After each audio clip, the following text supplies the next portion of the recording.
TomoNews presents Tokyo, Japan. Now that's a lot of wood. Wood isn't something usually associated with skyscraper construction, but a Japanese company has plans that may just change that. Japan's Sumitomo Forestry Company has unveiled plans to construct a 350-meter-tall wooden skyscraper in Tokyo. The 70-story building would consist of 10% metal and 90% wood. The building would use a brace tube structure system made from timber and steel. This comprises a column and beam framework with steel braces inserted diagonally. This is meant to protect against deformation from forces such as wind and earthquakes. Sumitomo says the interior of the building will be made of pure wood and will contain 8,000 homes. The building will also feature balconies that span around each side. Sumitomo hopes to complete the building come 2041 to mark their 350th anniversary. The estimated cost of the project is 600 billion yen, or $5.6 billion US. Japan plans to open the 2020 Olympics with an artificial meteor shower. Japan aims to bedazzle spectators at the 2020 Summer Olympics by combining astronomy and entertainment, creating a kind of light show that no one on Earth has ever seen. To kickstart the 2020 Olympics, a Japan-based startup plans to send a satellite carrying up to 1,000 pellets, each with a price tag of $8,100, into space. A single pellet measures a couple centimeters in diameter, but what they're made from is kept a secret. The startup will launch the satellite from Earth, and once the satellite has stabilized its orbit around the planet, it will then eject the pellets using a special device that has not been disclosed.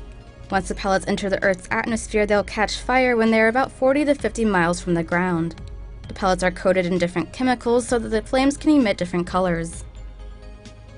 The meteor shower will be visible even in the presence of Tokyo's light pollution, and the pellets will travel slower than natural shooting stars. The developer of this pricey light show hopes that their artificial shooting stars, by igniting public interest in astronomy, will support future astronomical projects in Japan. Hidden Japan, drunk salarymen. Japan, land of Mount Fuji, cherry blossoms, pretty ladies in kimono, and Godzilla. But did you also know that it's Yappadai salaryman no Tengoku as well? That means it's heaven for drunk Japanese workers. And they have it really rough too. Most Japanese work very long hours. Tahen yaro na. But as soon as they knock off work on Friday, it's the weekend, baby. Mina izakaya ni haite konde. Mina they jam the local bars and get their nomikai on, drinking and unwinding. Except there's one problem. Saisu densha. That means last train, because there's no 24-hour train service, and at 12 midnight, you better be on that last one. If you don't make it, well, soto netarai ne. Japan's a pretty safe country. The sight of office workers getting wasted is pretty common and not at all frowned on in Japanese society. Thank goodness, because I'm sure yours truly has also been in the same position a few times. Yoroshiku onegai itashimasu! Knife robbery at Akihabara Maid Cafe in Japan. A robbery took place at a maid cafe in Tokyo's Akihabara district. A 20-something male acted like a customer when he entered the maid cafe, Maid Dreamin', in Sotokanda, Chiyodaku ward last night. The man was wearing a suit and sunglasses and stayed at the store for an hour. While pretending to pay the bill, he brandished a knife in front of the shop assistant. "Hold still," the man shouted at the terrified shop girl. Then she was sent flying. He took 135,000 yen and ran away. 30-something people, including customers and shop girls, escaped without any injuries. While police search for the suspect, they are treating the incident as a robbery. Dozens of volunteers banded together on Sunday to clean up hate-filled anti-Korean messages and graffiti in Tokyo's ethnic Korean neighborhood of Awww. While far-right groups haven't staged anti-Korean demonstrations in the area since September, citizen groups, such as Noriko-Net, encountered anti-Korean graffiti in roughly 50 locations in and around the neighborhood while on patrol in February. The groups discussed the issue with authorities at Tokyo Shinjuku Ward Police Station, as well as its ward office. The groups also took to social media, including Twitter, to condemn discriminatory graffiti. With rags and sponges in hand, the group of roughly 50 scrubbed away at shop signs, walls and the like, defaced with spray paint and markers. A Japanese volunteer taking part in the cleanup remarked that he thought graffiti in general doesn't look cool, and added that he hoped that Japanese society as a whole would take a firmer stance against discrimination. A Tokyo-based taxi company plans to install camera systems in its vehicles to automatically detect when passengers leave personal items behind. The system consists of 4 cameras, 2 under the 2 front seats, 1 on the ceiling, and 1 in the trunk. It relies on comparing images of the areas photographed before and after the passenger's journey. When it detects an item has been left behind, an alarm will be triggered to remind the passenger to retrieve the item before the taxi drives away. The company will start installing the system next spring, and it is reportedly considering selling the system to other taxi companies in Japan.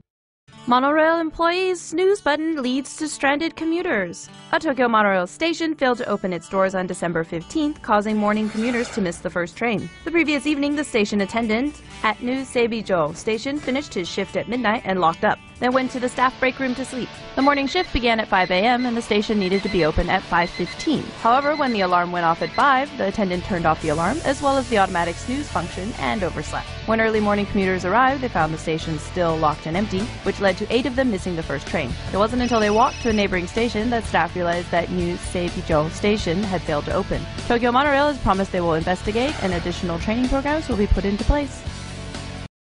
A houseboat got into an accident near Aqua City on Odaiba, an artificial island in Tokyo Bay. The houseboat had 22 passengers and staff on board and was travelling through the inner section of the bay around Aqua City, Odaiba, around 7 o'clock in the evening of November the 16th, when it ran into a warning post for shallow water and then ran aground. The boat started to take on water. Among the 22 people on board, 19 were rescued by another houseboat. The other 3 were picked up by a fireboat. Everyone escaped without injuries. Robots will clean and carry bags at Japan's Haneda Airport. Tokyo's Haneda Airport is set to get 3 different kinds of robots. An exoskeleton that fits over airport workers' bodies and interprets signals from their brains will help Haneda Airport staff in moving heavy merchandise. Robots that are designed to clean the facilities at the airport 24 hours a day will also be deployed. Meanwhile, robots capable of supporting 200 kilograms in weight will be used to aid passengers who are unable to carry their own luggage. Officials say the use of robots will help reduce costs, and the program may possibly be expanded to other airports.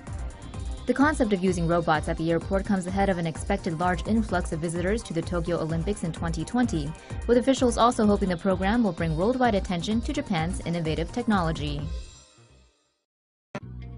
Penguin croaks beside a waifu. Dearly beloved, we are gathered here today to mark the passing of Grape-kun, an elderly Humboldt penguin from Tokyo's Tobu Zoo. His final year on Earth didn't penguin so well after his mate Midori dumped him. Sad and alone, Grape-kun soon found love in the form of an advertising cutout named Hululu. She's from the popular manga Kemono Friends and was placed in Grape-kun's enclosure. Grape-kun was transfixed on her. He ditched his penguin buddies and gawked at Hululu day after day after day for months on end. But their love wasn't meant to be, at least not in this life. Despite his gawking, he just couldn't reach her. And tragically, Grape-kun succumbed to an illness, but Hululu was there, right by his side at the very end. Many birds fly, some penguins waddle, but Grape-kun, well, this old bird had a waifu. Funeral robot priests are ready for hire in Japan. A Japanese company has decided to totally take the life out of funerals by using SoftBank's humanoid robot Pepper as a Buddhist priest for funerals that you can hire. With the help of some software upgrades, Pepper can now chant sutras in a robot voice while tapping on a drum. The priest bot was on display at a funeral trade show in Tokyo on Wednesday. The robot provides a cheaper alternative than getting a human priest. Old-school priests will run you around $2,200, while Pepper only costs around $450 per funeral. Pepper can be outfitted in different robes depending on the wishes of the customers. They can also live stream the ceremony to people who aren't able to attend the funeral in person. Pepper hasn't been hired yet, but maybe if you're planning on dying soon and happen to be in Japan, this may be just the service for you.